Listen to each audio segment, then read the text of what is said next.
Well, good afternoon, everyone. Great to see you on a sunny day now. Finally, I think spring has almost arrived, which means it will have snow next week. But that's the way it goes. Um, Welcome to this edition, the May edition of the 2018 Lunchtime Expeditions. This is our 19th year. That's hard to believe, and so good to see so many new faces as well as I always want to say old faces, and that's never good. So, as well as returning guests here for us today. As I think most of you know, I'm Chuck Preston. I'm the senior curator here at the Draper Natural History Museum at the Buffalo Bill Center of the West. And today you're stuck with me all day. I get to introduce myself. So let me, I'll probably forget something. But let me remind you, this is a good time to turn off your electronic devices so we won't get buzzes and bells and whistles. And whistles I like, actually, but depending. Well, I think, again, most of you know me and have seen me over the years. I've been here 20 years now at the center. Before I came here to really was recruited to create the Draper Natural History Museum with a whole lot of other people that worked smarter and harder than I did, but I got the chance to lead this group from exhibit designers from New York and fabricators from Michigan and folks from all over the country, really, engineers from San Francisco all over to create the Draper Natural History Museum. And it was really an opportunity of a lifetime for me. Prior to that, for 8.5 years, I was at the Denver Museum of Natural History, where I was the curator of birds and mammals and chairman of the Department of Zoology for most of that time there. And before that, I was actually a tenured associate professor of biology and wildlife management at the University of Arkansas at Little Rock. I won't go too far back beyond that, but my career now, I really realize, has spanned more than 44, 45 years, something like that. I started out really as an interpretive naturalist with the U.S. Forest Service many years ago as a seasonal, and then after my undergraduate degree worked at a small museum, relatively small museum, actually about the same size as this one in Little Rock, Arkansas, the Arkansas Museum of Science and History. Went to graduate school and was the graduate curator of zoology for several years during my master's and PhD work there. And I'm pretty classically trained, as most of you know, as a wildlife ecologist and work on a lot of different kind of animals. And over the years, I've published on everything from salamanders and frogs to small mammals and a lot of raptors. I focus a lot on raptors, and that's what brings us to today's talk. I focus a lot on raptors because they're a great window to the world, no matter what ecosystem or what place you're studying. Raptors seem to be among the most obvious animals, sort of models to look at to determine what's going on in that system. You can usually identify prey remains from raptors where you can't from lots of other animals. And so they give you a little bit more of a window into the world that you're interested in. And my training as a sort of a systems ecologist is trying to understand broad ecosystems. And if you think of them, and I always have, I thought of an ecosystem as a tapestry that's, you know what tapestries are. They're full of all of these different colored threads, and they weave in and they weave out, but they're all connected with one another. And if you start pulling one thread out, the tapestry starts to sort of fall apart. And so I'm interested in all of those little elements of the tapestry, and that's what I'm going to talk to, and that's the essence of what ecology really is, which leads then into conservation biology and wildlife management and those sorts of things.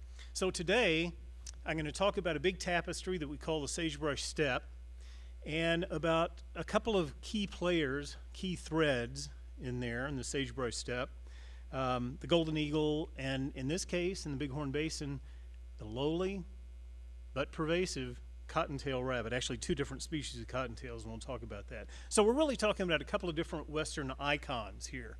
I mean, the center of the West here and the Draper itself, we focus on the American West, right? Well, these are two fundamental icons of the American West, the golden eagle and the sagebrush steppe. So this is the sagebrush steppe. It's one of those maligned places that a lot of people, as you know, call wasteland. Oh, that's the way, if I had hair, it would stand up. When people call this a wasteland, because this is no less a wilderness, no less an intact ecosystem in some places at least, than those beautiful forests we see in the Rocky Mountains, and the meadows that are back in the backcountry somewhere. They're more isolated perhaps than the sagebrush steppe, or at least the sagebrush steppe that we drive by.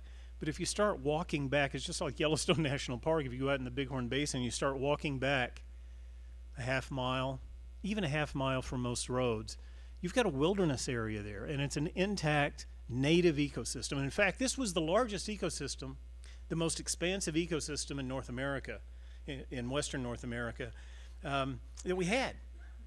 But now it is in serious decline, and we're going to talk a little bit about that. The cool thing about Wyoming is, and Bighorn Basin in particular, but especially just broadly Wyoming, is that we have some of the best, most intact sagebrush steppe. That's why so much of the conversation about sage grouse and sagebrush centers right here in Wyoming, and we've led. It's a new challenge these days. I won't get into the politics of it today, although that's a great one for some future talks we have this summer coming up. But now, once we thought we had a great plan in place, and now it looks like we may be revisiting that plan for sagebrush. But the point is that in Wyoming, and this is something I think we can be very proud of, no matter what happens from this point forth, that it was the different stakeholders in Wyoming, from the ranchers and other landowners to the politicians, to conservationists, to wildlife managers, all looking at this sagebrush system and say, you know, it is important, even if the only reason we're looking at it is because sage grouse and we don't want to put them on the endangered species list. This environment is important. And let's all get together and find a good compromise that we can all live with. And Wyoming led that charge, so I'm very proud of that.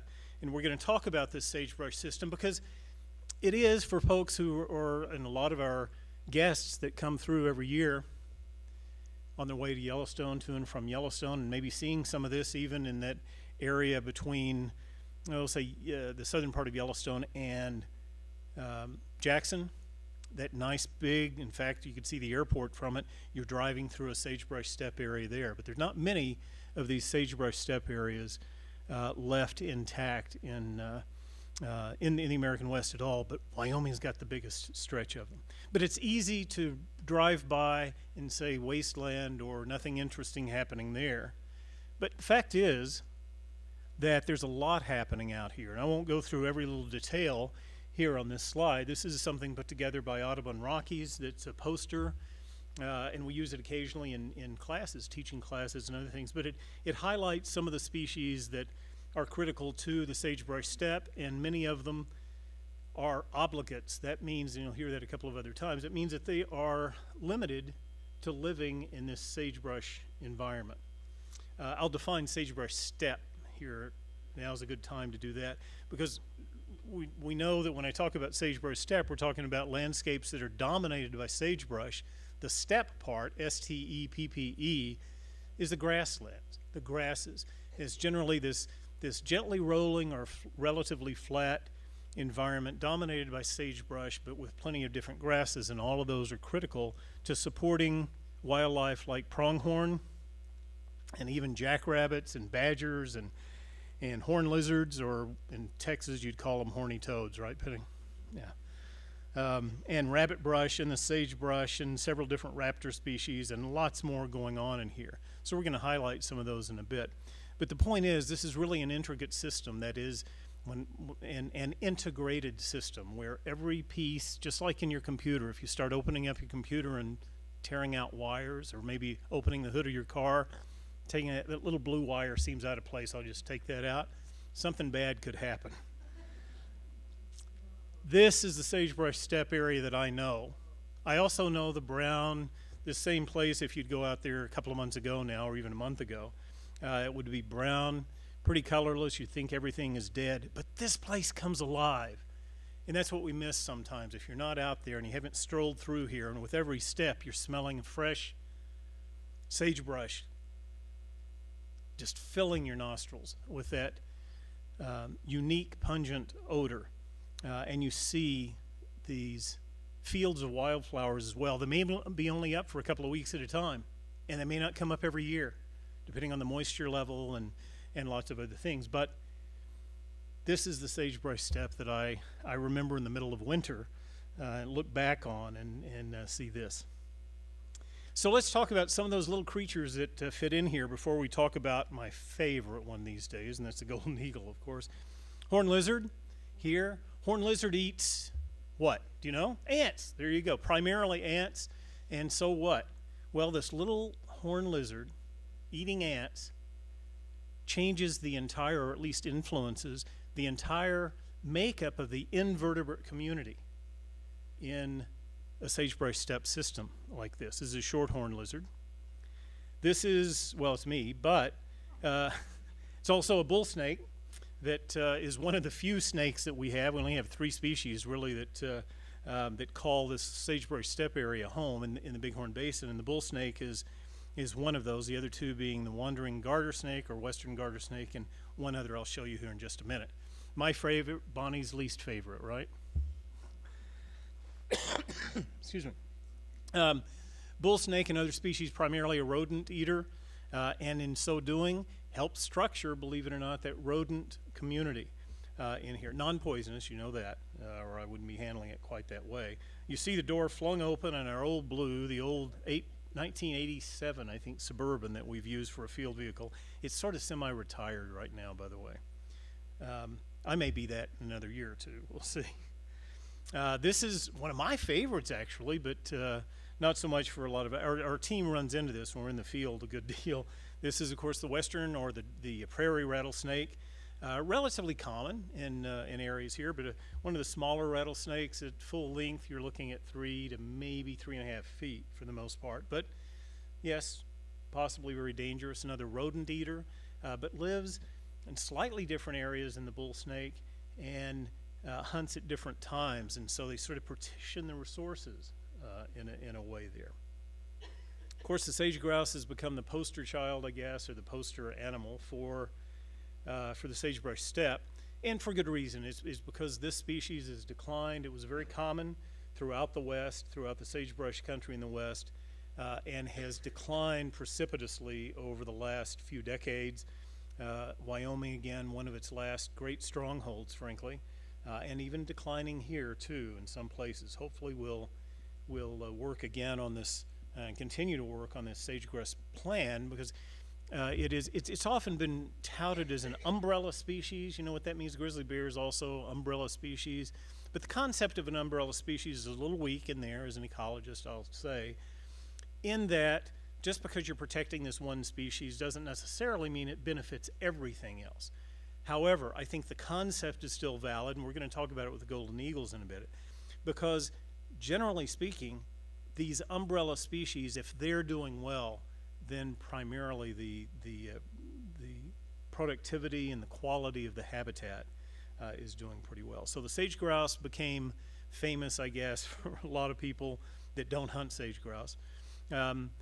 Became famous because of this iconic status as the next species that may be placed on the endangered species list. We're hoping that it won't be, but we're hoping that this sagebrush steppe will be, and this plan will be implemented down the road. Lark bunting is a bird that I don't know if you see it or you recognize it often. It's interesting in itself, looking at the pattern here, the black and white. This is the male, of course, flying over, although you can't see what it is here, that blue haze in the background.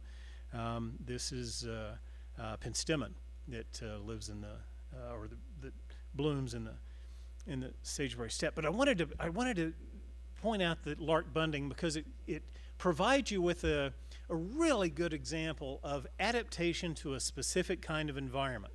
Now, as you know, most birds in the breeding season get up in the tree and they sing from the highest part of the tree because they're announcing their territory, and they're trying to find a mate, attracting that mate with all they've got. How many trees are there in the sagebrush steppe system? Not much. So what do? Well, if you're a bird like the lark bunting and you want to sing to attract a mate, sometimes you get on top of a sagebrush. It's not so effective. But what they do is fly high, straight up, and then they flutter down, and as they're fluttering down, they sing that amazing, really very melodic song. I am indebted, by the way, and now's a good time to point it out, I'm indebted to a lot of photographers, but primarily in this presentation, the better photographs, there are a couple of mine, but the better photographs in here are from Nick Sharavella from Moose Jaw Bravo Photography. Nick was also a research assistant with us over the last 3 years on our Golden Eagle project, and I just kind of turned him loose this last year especially to capture as many photographs to present not just about golden eagles but about this entire system. And this is one of his photographs of a sage thrasher. Very good. Yeah, another obligate, by the way. You don't find sage thrashers living away from sagebrush. This is a species that requires and depends on sagebrush for a living. These guys. Some of my favorites. There's one adult. Looks like that adult is being bullied by several of its young. Burrowing owls, real opportunistic species, of course. They are pretty much limited to where prairie dogs are or have been. In the sagebrush steppe, it's primarily white-tailed prairie dogs that we'll see in a bit. But this is one little family that we've been watching for the last several years in one area. Here's another raptor that is one of my favorites, and you don't think of it in the sagebrush steppe, this kind of arid environment. You think of a marsh hawk living in wet, marshy areas. Well, believe it or not, there are some wet, marshy areas, but there are also tall grasses in the sagebrush steppe area in some periphery. This is a ground nesting species, and this is what used to be called the marsh hawk is the northern harrier, with you see the young here in the nest. Ravens have been increasing, common ravens increasing, and in fact probably one of the major predators on sage grouse eggs and young particularly, probably have been increasing. I don't know if I said decreasing, I meant increasing if I said decreasing. Increasing in the sagebrush steppe, in our area in the Bighorn Basin, probably in part because of open dump sites that we have out there, and more people and more food to eat from people, maybe either careless or again, these open dump sites. And we're seeing them increase in a lot of areas in the West, usually associated with these dump sites, just give them that little bit of extra that allow them to increase the way they have. There's a native species, certainly, but they are increasing beyond historical numbers. One of my favorites, a badger. You don't see them very often, but they certainly make themselves well known if you see them closely. Badger, one of the small carnivores in the area, along with coyotes, of course, another part of this system that has its place. And even though it irritates people a lot sometimes, especially near dwellings, but the coyote is a critical element in this system. And we can't forget the ungulates. More and more we're learning about ungulates migrating from the Yellowstone Plateau all the way into the Bighorn Basin in the eastern part of this greater Yellowstone ecosystem. But also we have resident herds that most people don't think about, and certainly I didn't see even 20 years ago when I was here, but we're seeing more and more resident herds, and we're seeing calving grounds out here in the middle of the Bighorn Basin, the Oregon Basin even in some places. And pronghorn, of course, another species we'll talk a little bit more about soon. But we really want to talk about, the golden eagle here, and it has emerged as a species of maybe not special concern in terms of being endangered. It's certainly a protected species from the Bald and Golden Eagle Protection Act, the Migratory Bird Act Treaty, but it has emerged as a species of real concern because of the rapid changes that Western environments are seeing, and that includes the sagebrush steppe, but other areas as well. Now, sagebrush steppe is being changed by a lot of things we'll see in a bit, but the golden eagle is not only a species of concern in itself, but it also, and what my interest initially was drawn to, other than, and don't repeat this is just for you to hear, so don't take it out of here, it's a really cool species to work with. Very neat. But it is also a window, as I mentioned before, into this world, because it's the apex predator, really. It's the top predator in this system for most of the year. And it reaches a pretty good population here in the Bighorn Basin.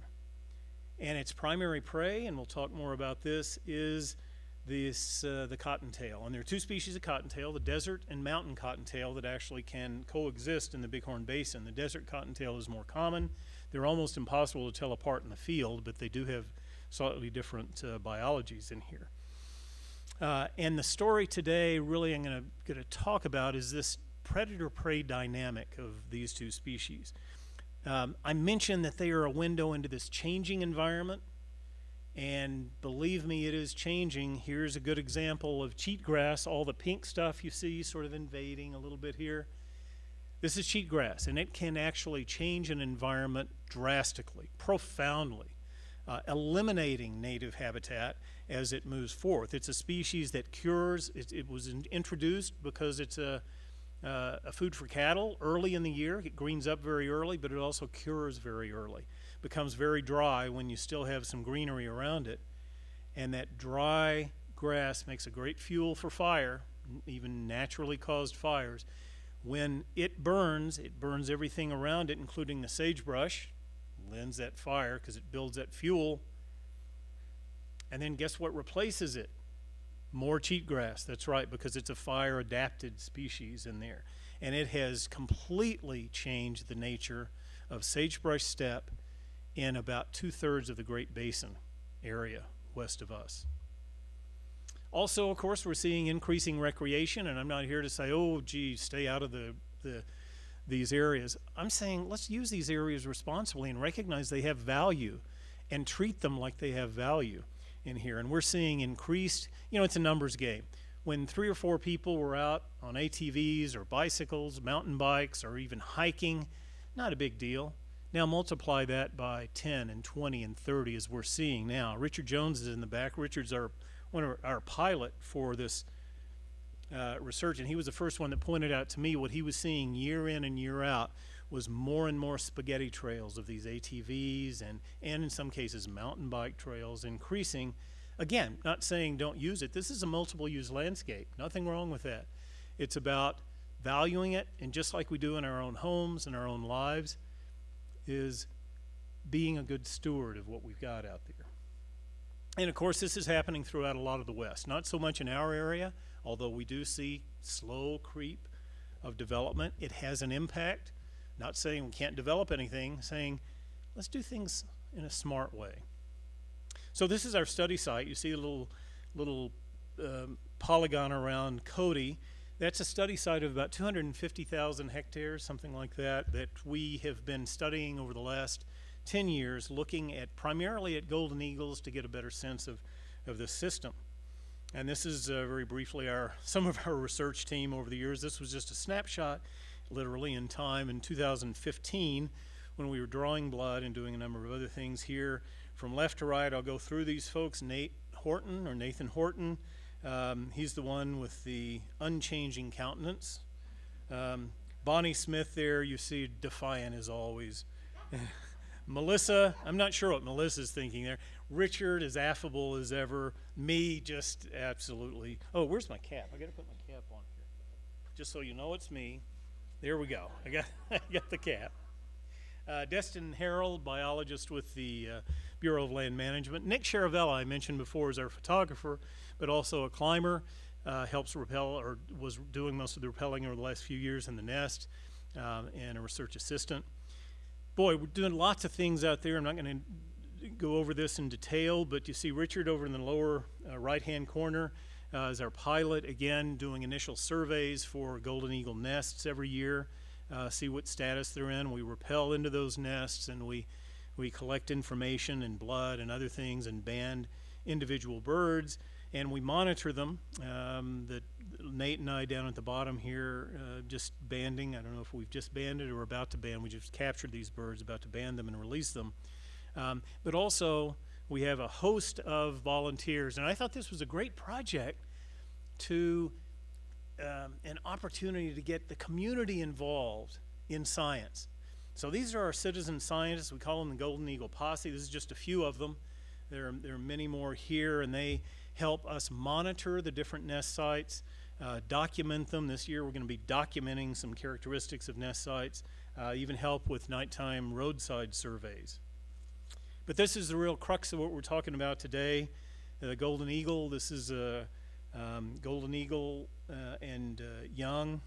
Looks like she's about to, the parent is about to feed the young some, and he's very interested. Looks, I say he because he looks so eager there and aggressive. Although the females often can be more aggressive than the males in this age. But this is pretty typical nest site that Nick Charavella captured. And this one, we're primarily, what I want to talk about today with all the things we've studied, I really want to focus on a couple of things, and that is the diet and reproduction. So here's how we assess diet. We go into those nests, rappel into them, and find materials down under them at a certain distance from the nest, and we collect them, we bring them into our lab, we compare them with the reference specimens we have if we need to, and we identify what the heck we've got there. This is a typical haul from one nest at the end of a season.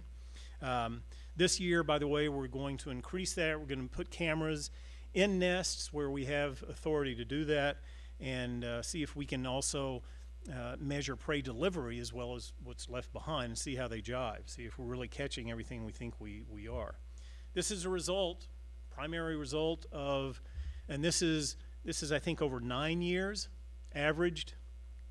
Over those 9 years, you see that blue dominates the diet. That blue, the cottontails. You see the lighter blue there is all birds together, lumped together. We have a small sliver of pronghorn fawns and reptiles and other mammals, and then white-tailed jackrabbits. So the three primary prey, and I hate to say three primary because there's really only one primary, and that's cottontails.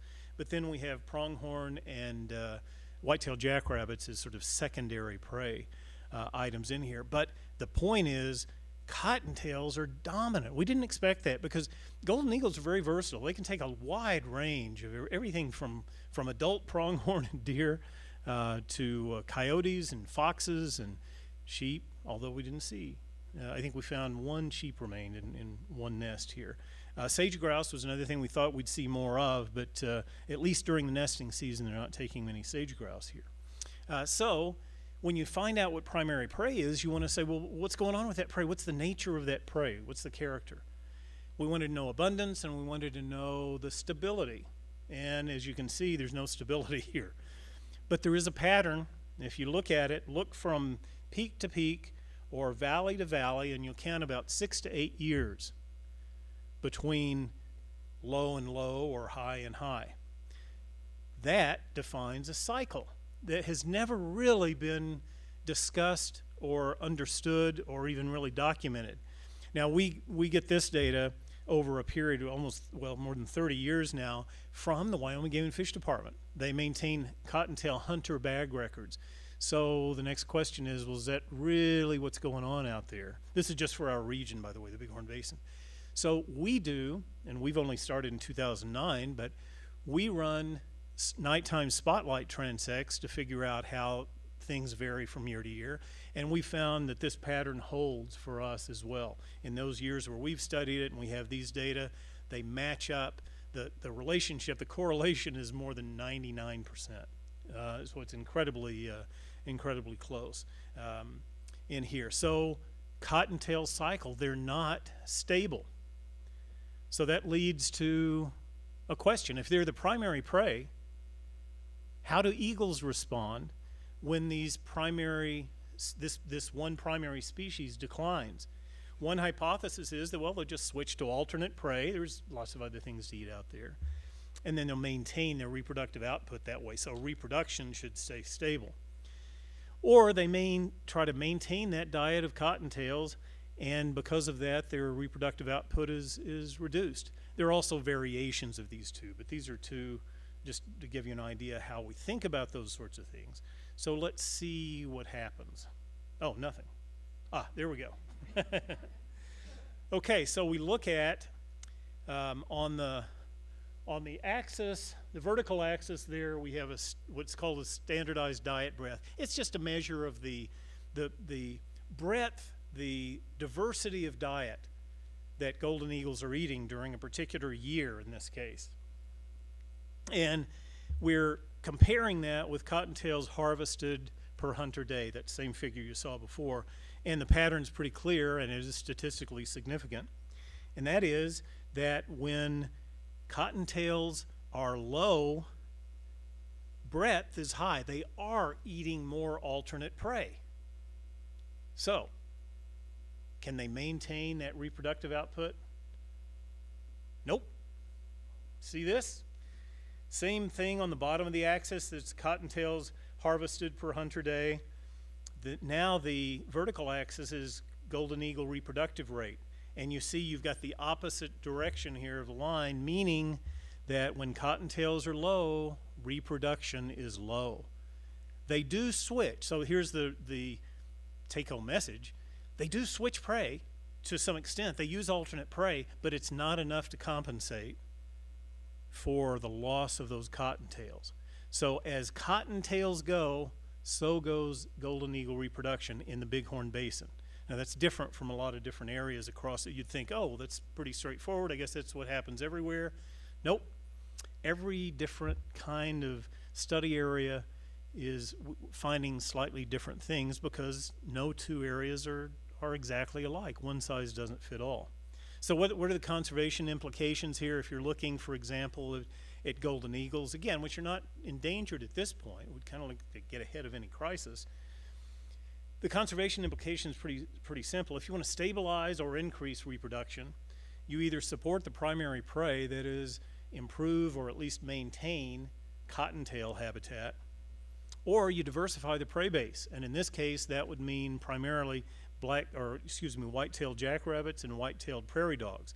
Now, white-tailed prairie dogs particularly, and for that matter jackrabbits to a point, to boost those populations may not be socially acceptable. So you have to, not in every place anyway. So you balance, it's always a balancing act. Humans are part of this equation too, and you do that. But there are ways, again, if you approach things systematically, where I think you can get a win-win kind of a situation. This is sort of one of the take-home lessons. Again, this is just a tiny part of our overall study, but a part of it. Now, what the heck does this mean? Oh, I remember now. This is just to give you a quick idea about how things vary over the time. If you look at the left series of bars, that's territory occupancy. That means breeding birds in place in a territory, not necessarily breeding. The success bars in the middle, that is the nesting success. Success means a pair of eagles that year brought off at least one young.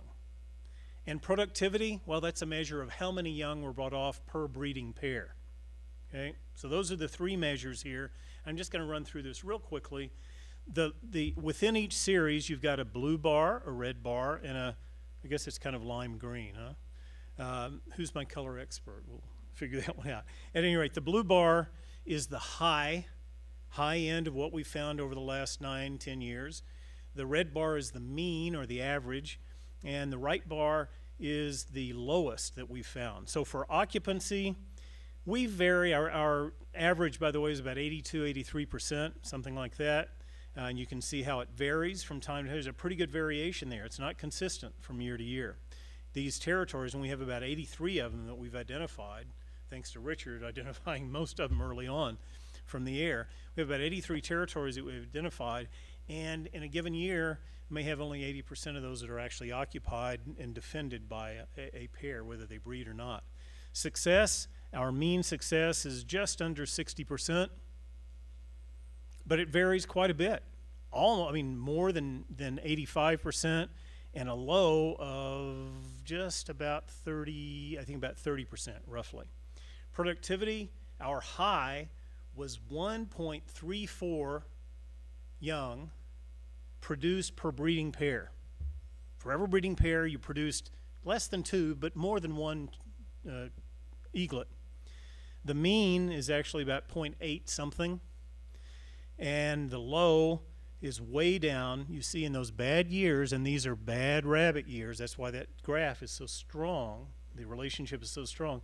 In a bad rabbit year, we produce less than 0.3, 33% of breeding pairs produce any young at all in there, and they just produce one. So there you go. So I just wanted to compare this just to see, and again, I won't go through all the detail on all of these, but each graph is the same, so you can interpret the same here. Just a few quick remarks. Yellowstone National Park occupancy is almost always 100%. Now they only have about 18 nests that they're following up there, and we work collaboratively with all of these sites. There's about 100% every year. All of their territories are filled with breeding pairs. But look at their success compared to the Bighorn Basin. Much lower. You don't even see that lime green line or bar. It's because it's zero. Some years they have absolutely zero nesting success. Same thing with productivity, lower than ours, quite a bit lower as a matter of fact, even their highest. And their mean is quite a bit lower than ours, and their lowest is producing, of course, nothing at all. Livingston, Montana, this is the old Craighead site that now the new Craighead, Derek Craighead and his group, with Ross Crandall leading it, are studying. Again, you see occupancy much better than ours. You see the success rate a little bit lower than ours, but pretty close. The mean is, in fact, just about what ours is, maybe a little bit above. The productivity doesn't quite reach as high as ours. The average, though, is a little bit lower, but the lowest is not quite as low as ours. So a little bit more stable, just lower overall. And just one other example, again, I've got about 10 of these, but I'm not going to go through any other than this one. This is Denali National Park, just to look at something really different. And you see, by the way, the species that I've listed here are their primary prey in those areas. So in our area, cottontail jackrabbit pronghorn, marmot and dusky grouse in Yellowstone, jackrabbit, marmot, cottontail in Livingston, snowshoe hare and ptarmigan in Denali National Park. And again, you see their occupancy is closer to ours. It varies quite a bit. The success is, in general, lower than ours. But look at the productivity. In good years, their productivity is much higher, but in bad years, their productivity is zero, much less. Now, so what does all of this mean? Again, it means one size doesn't fit all, right? That in fact, if you really want to understand populations of golden eagles and these other species, you have to look at local areas. You can't just apply what you found out in Denali to Bighorn Basin or in Yellowstone. On the other hand, looking at all of these together, and this is what's really exciting to me, because scientists are doing something, ecologists particularly, are doing something we have not excuse me, done well in the past. And that is we're collaborating, we're networking more. And so, yes, Bighorn Basin has its own specifics. But if we look at all of these areas across the western United States, we get the big picture of, well, are eagles doing well or not? Depends on where you're looking at, but we can see different trends that are continent-wide.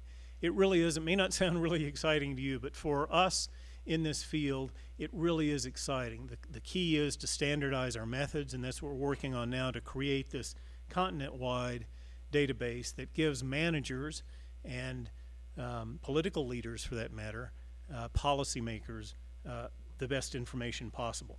Just one little anecdote here. One of the other things that we're studying is the movements of golden eagles. We've put radio tags, or excuse me, satellite tags on a few individuals, 4 of them all together. These are birds that fledged, that were hatched in one of our nests. Fish and Wildlife Service had the money for some of these satellite transmitters, and so we worked with them and caught the birds, and they put transmitters on 4 of our birds. 2 of those birds sadly are dead now. One of them died the first year, and it was killed by another eagle. There's a long story in how we found it, but we got the coordinates. We went, found the carcass on the ground. We got permission. It was on private land. And by the way, and I hate to make an aside, but let me do this before I forget it. We are so indebted to not only the public land administrators like BLM and the state and Bureau of Reclamation in a couple of places, but also the private landowners have worked with us very much, and we try to obviously respect their property rights and everything else there, but it's been a nice relationship with those private landowners. In this case, we found a carcass of this golden eagle, and we looked up and saw in a huge cottonwood tree. Most of our nests, by the way, are in cliff sides in our study area. This was south of Meeteetse. Found a big golden eagle nest with 2 young eagles and 2 adults tending it.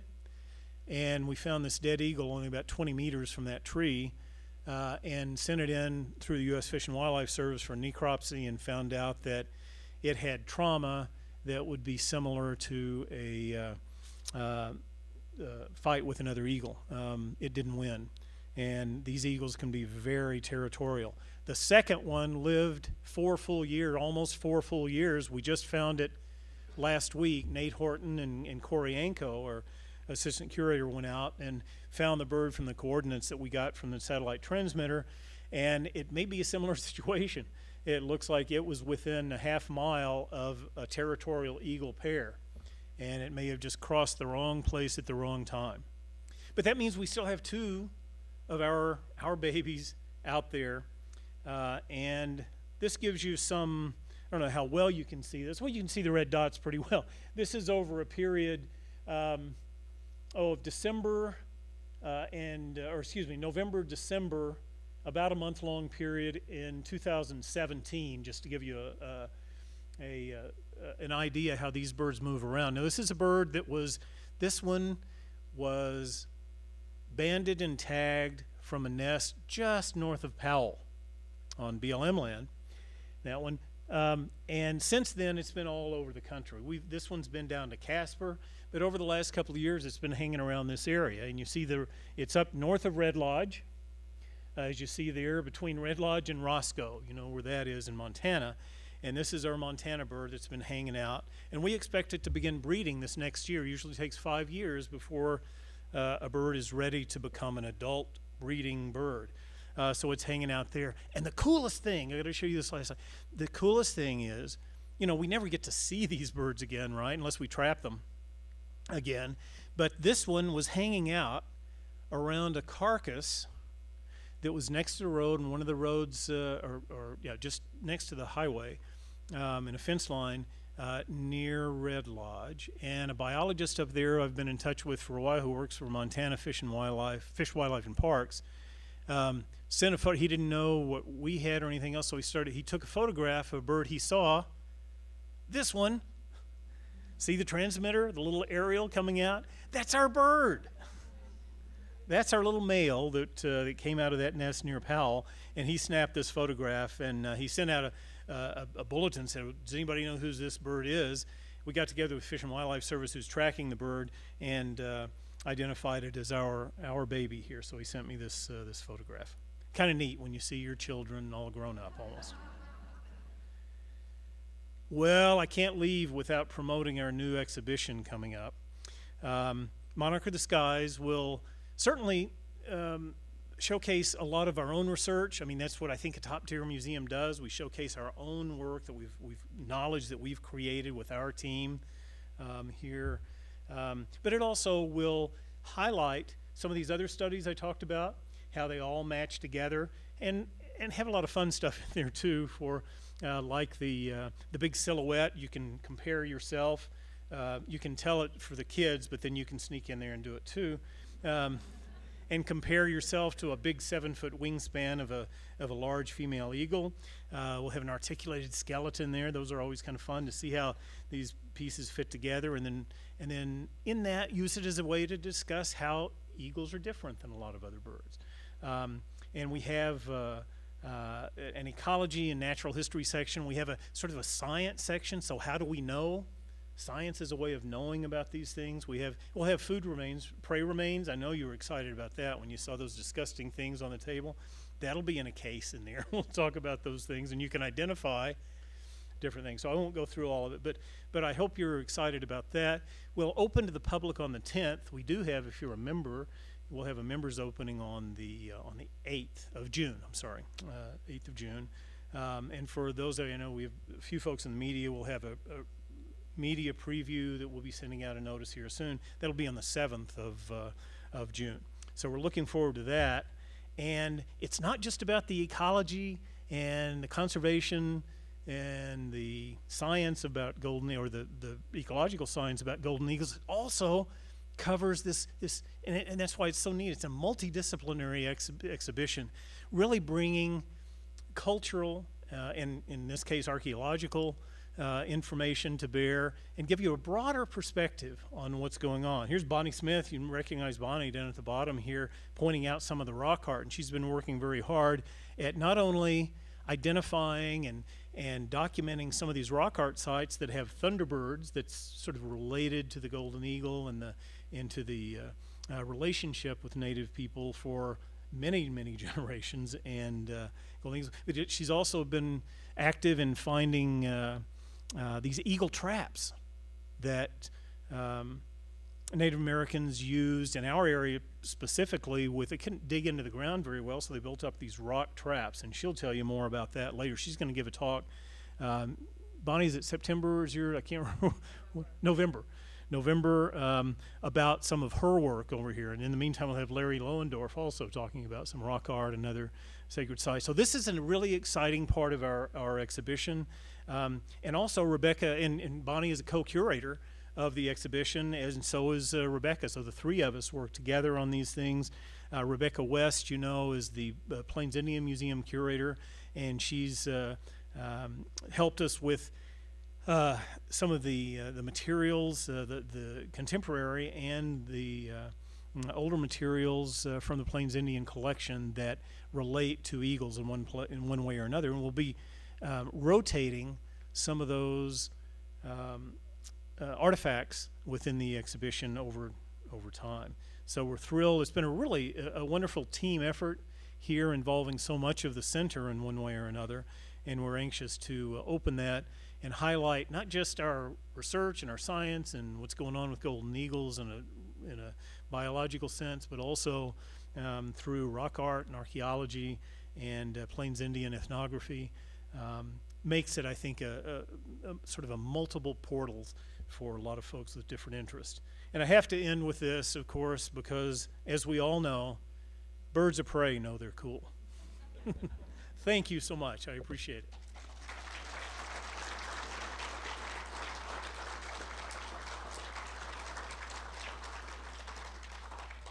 Let me stand over here like I usually do and say, well, Chuck, will you entertain any questions? Well, it depends. Of course, yes. A little more anthropological, but two-part question on the golden. Have they been used in modern times at all by any Southern hunter groups? And is there any evidence anthropologically of indigenous people in North America using any of the raptors for hunting as they have in Asia and places like that?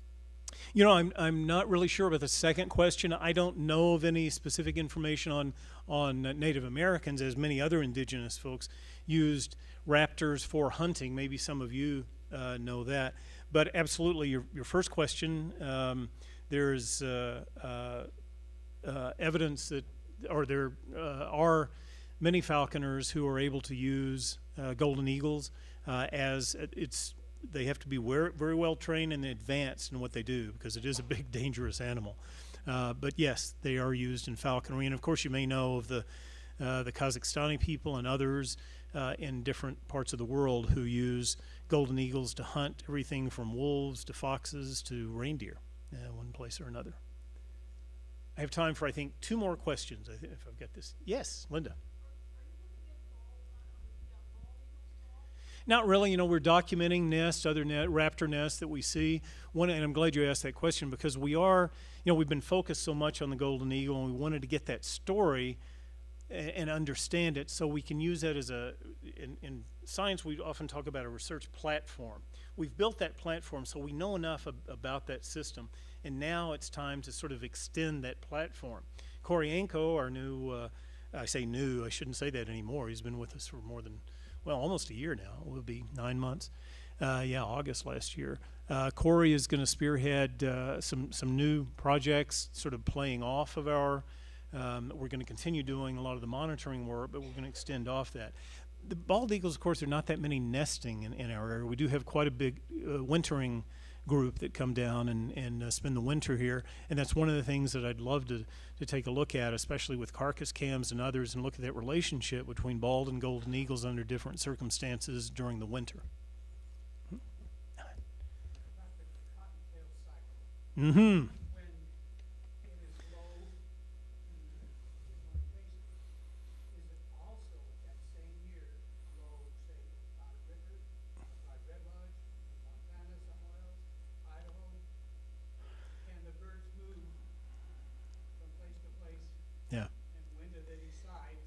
Sure. nest here, and how do they decide? Boy, Neil's got the mind of a scientist. I knew that. But his question, if you didn't hear it, is when in our cottontail cycles, when we have a dip, for example, or an increase, is it the same in other places nearby? We know we have good data for Wyoming, all of Wyoming, and in fact, it seems like what happens in our Bighorn Basin area is on the same schedule as almost every place else in Wyoming. However, you're on to something there, because in other areas, farther north, further south, in the mountains, slightly different habitats, there may be a different dynamic there, and that would, now that doesn't affect the breeding birds at all, because they're kind of tied to the territory. But during the winter, that's why we see shifts of numbers of birds. Some of you participate, I know, in the eagle count, the winter eagle count.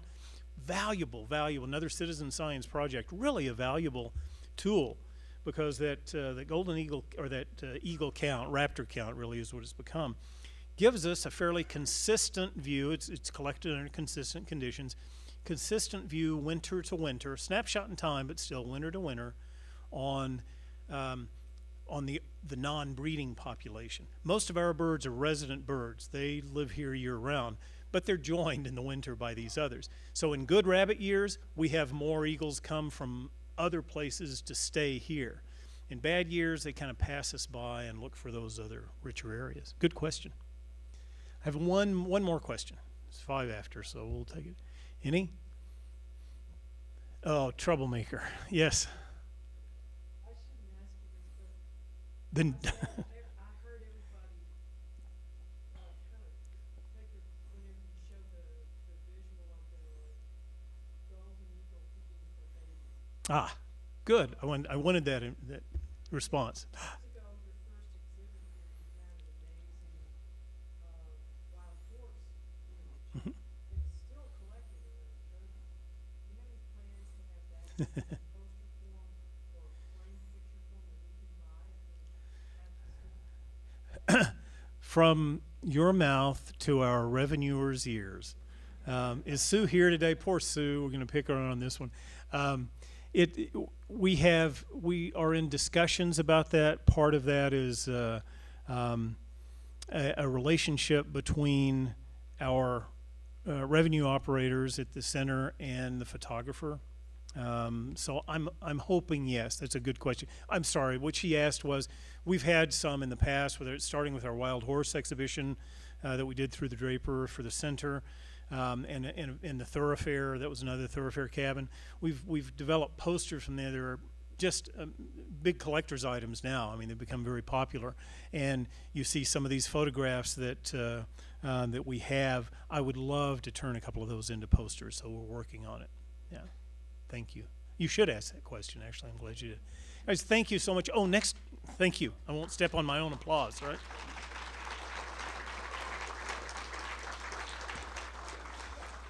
This leads into the next talk next month, June 7th, Thursday, June 7th. Brian Woodbridge, a close colleague of mine with the U.S. Fish and Wildlife Service. He heads up the Western Golden Eagle Task Force for the U.S. Fish and Wildlife Service, and he'll be here to talk about this, why golden eagles are important and what's going on across the continent. Thank you.